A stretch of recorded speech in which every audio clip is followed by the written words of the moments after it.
I'm literally living inside those prophetic words. Now, for those of you who look, I was trained to be a prophet. My church, my pastor got a download from the Most High. So I did not grow up in a church. I was not say grow up, because I didn't grow up in the church, period, at all. I grew up thinking you only went to church to sing, because that's the only reason I ever had gone to a church.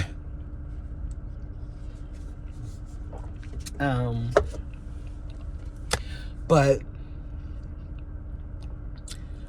I was trained as a minister, as a prophet ministry. We were a school of the prophets, and my pastor didn't teach us doctrine. We was in the Church of God in Christ, and you had a whole book of doctrine. The whole book of doctrine, my pastor got a download. He didn't teach us from that because he understood that he was training leaders for the next generation. That's what God spoke to him. That he was training young people to reign in the next generation. Now, he did not necessarily say what you would be reigning over, but he said he was training you to reign. And that's the mindset. No, it's not even a mindset, because it's a part of my being. We had said it for so long. It was a part of my being. And so I was trained as a prophet before this life. My name became prophetess. Nobody even called me by my name. They called me prophetess. They called me prophetess, even in the hood. If I wasn't called mom, I was called prophetess. But I was called prophetess for some very distinctive reasons. My pastor proved me. Because when I said something to you, if I said something to you, you can guarantee it was from God. Because I wasn't going to say nothing. Oh my God, I wasn't going to say nothing if it wasn't. But my gift was able to develop under Apostle Nichols. That's a whole book by itself, though. But in my book, it's maybe a chapter or two, because it spans my whole life.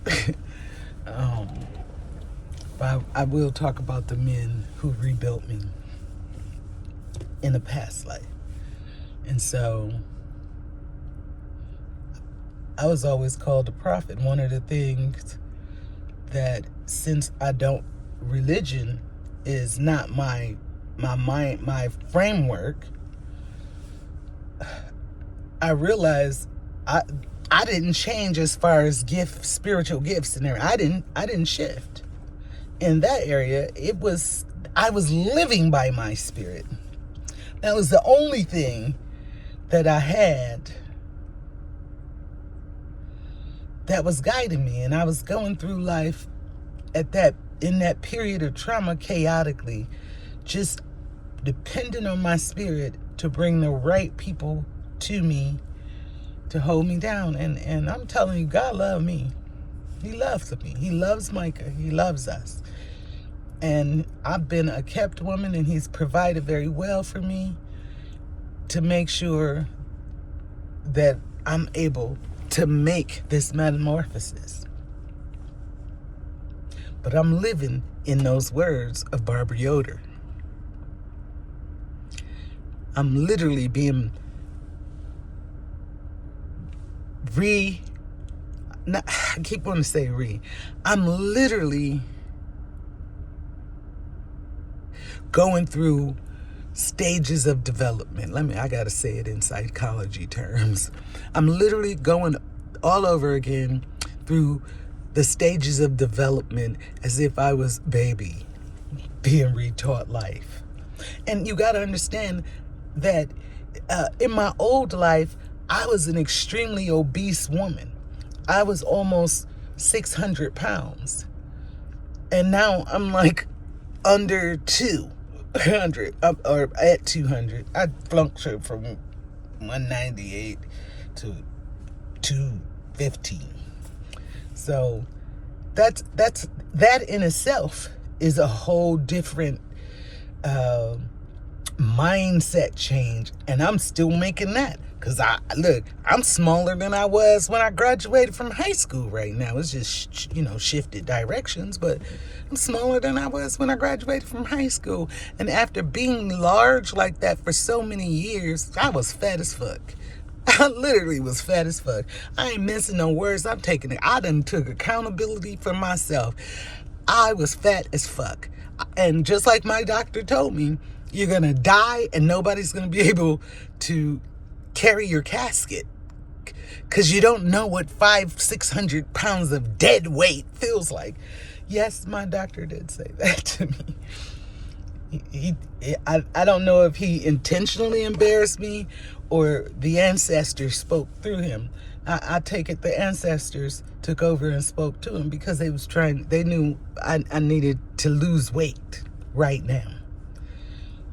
And so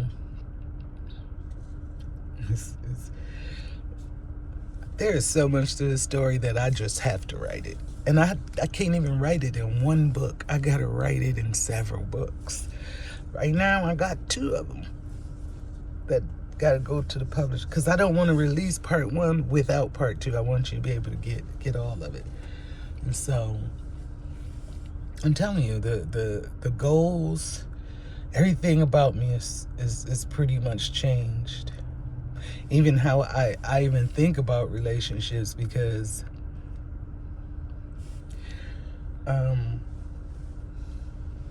relationships with men, I'm gonna shift, get off that other stuff. It gets a little heavy for me. But I had fun doing the online dating.